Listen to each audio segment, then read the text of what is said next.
दिनै जोङो दुलाराय बर' फरायसा आफादनि 52थि बोसोरसालिया जथुमानि बानजाय आफादनि जानानै बानजाय आफादनि जि अफिस रौता सारिआलिनि बे बिथायाव थानाय बानजाय आफादनि अफिसाव नोंथांमोन बयखौबो जोंनि खौरांगिरि नोंथांमोनखौ जों बरायबाय। लोगोसे जोंनि गासै बर' माहारिनि गासै रायजो राजा मेलेमजिबि आरो गुबुन गुबुन गौथुमनि बिबानगिरि बिथांमोननो जों दुलाराय बर' फरायसा आफादनि 52थि बोसोरसालिया जथुमाखौ लानानै जोङो नोंथांमोननो बे समाव हामग्लायनायखौ बावहरग्रोबाय।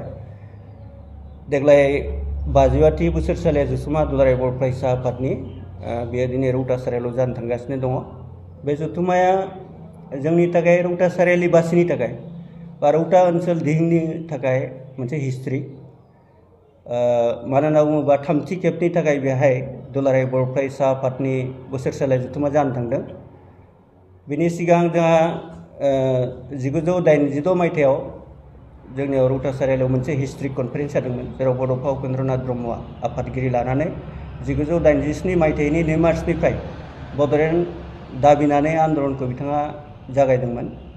बिनि उनाव 18 बोसोरनि उनाव अदेबानि बिटिसि सुक्तिनि एसे उनावनो 18 बोसोरनि उनाव रौता सारिआलियाव जादोंमोन आरो 2004 मायथाइयाव।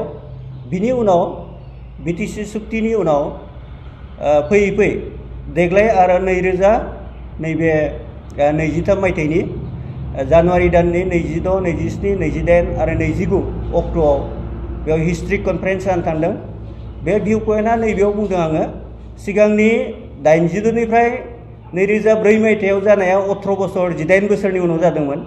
एबारबो 2004 मायथाइनिफ्राय आरो 2023 मायथाइसिम 18 बोसोरानो जायो। बे दिगाव जोंहा मोनसे हिस्ट्रि आरो गुबुन बिथिंथिं एसे सिगाङाव जिहेते दुलाराय बर' फरायसा आफादजों भारत सरकार आरो गुबुन गुबुन आफादजों मोनसे सुक्ति जानानै थांदों बिटिआर।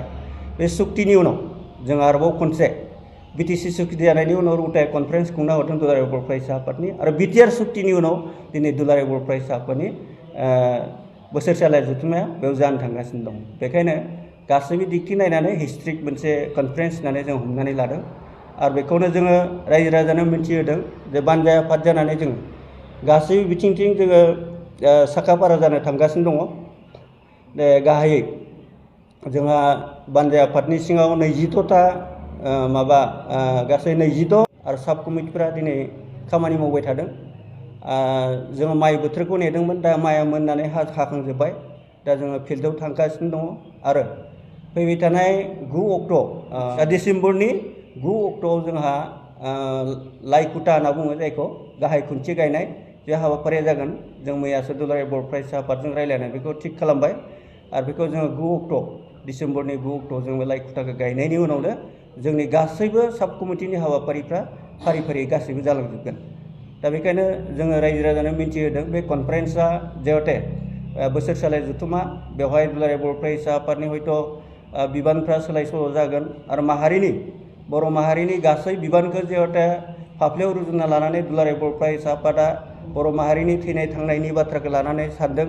जों मिजिंथियो फैबाय थानाय जोंनि दुलाराय बर' फरायसा आफादनि रौतायाव जानो गोनां 52थि बोसोरसालिया जथुमानि उनाव बर' माहारिनि थैनाय थांनायनि बाथ्रा, जोंनि एक्जिस्टेन्सनि बाथ्रा, जोंनि डिगनिटिनि बाथ्रा, जोंनि राव हारिमुनि बाथ्रा, जोंनि थुनलाइनि बाथ्रा गासैखौबो लानानै जाहाथे रोखा मोनसे डिसिसन फैगोन होननानै जों आसाबादि। आरो बेखौ लानानैनो जोङो दुलाराय बर' फरायसा आफादनि जे 52थि बोसोरसालिखौ जुथुमनो बा बानजायनो थाखाय जोङो बानजाय आफादा रौता दिहिंनि गासै मेलेमजिबि रायजो राजा, फरायसुला फरायसुलि आरो गुबुन गुबुन बिथिङाव खामानि मावनाय, राजनितिक बिथिंथिं खामानि मावनाय, जेरै गुबुन गुबुन दोलोफोर BPFनि बिबानगिरिफोरबो जों बानजाय आफादाव खामानि मावफादों। UPPLनियाबो बिबानगिरिया दंखाजोबो आरो बिथिं कंग्रेसनि BJPनि गासैबो जोंनि दोलोनि मानसिफोरखौ जोङो सरजाबनानै बानजाय आफादखौ जोङो मोनसे पुर्नांग रुपाव दानानै जों बेखौ बानजायनो थाखाय थियारि जादों।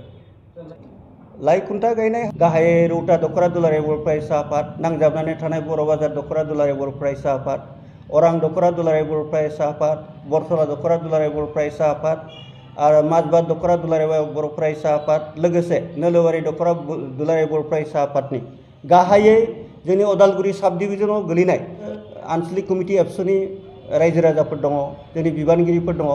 बे बिथिङाव जोङो बानजाय आफादनि जानानै बानजाय आफादा दुलाराय बर' फरायसा आफादनि बिबानगिरि उदालगुरि जिल्ला दुलाराय बर' फरायसा आफादनि बिबानगिरिफोरजों सावरायनानै जों थिग खालामदों दे बे जथुम्माखौ मोजां भाबै जाफुंहोनो थाखाय रायजो राजानि जोंनो गोबां मा होनना बुङो हेफाजाबनि गोनांथि दङ आरो रायजो राजाया जाहाथे जोंनो गासैबो बिथिङाव जानाय लोंनायनिफ्राय जागायनानै बेयाव कनफारेन्सनि जायगा बानायनो थाखाय मुवा बेसादनि जागायनानै माइरं दैरं जगायनानै बिथांमोना जाहाथे जोंखौ सहाय खालामो बानजाय आफादखौ आरो बे जथुम्माखौ जाहाथे मोजां भाबै जाफुंहोयो बिनि थाखाय रायजो राजाया बयबो आंनिनो आंगोनि मोनसे फरायसा आफाद जों बयबो मिथिगौ जे दुलाराय बर' फरायसा आफादा बर' माहारिनि मोनसे सिनस्रि आफाद दा बेबायदि आफादखौ अनसायनानै जोङो जुदि दुलाराय बर' फरायसा आफादनि बोसोरसालिया जथुम्माखौ खुंफुंनो हायोबा दुलाराय बर' फरायसा आफादनि बिबानगिरिफ्राबो खामानि मावनो थाखाय गोहो मोनगोन।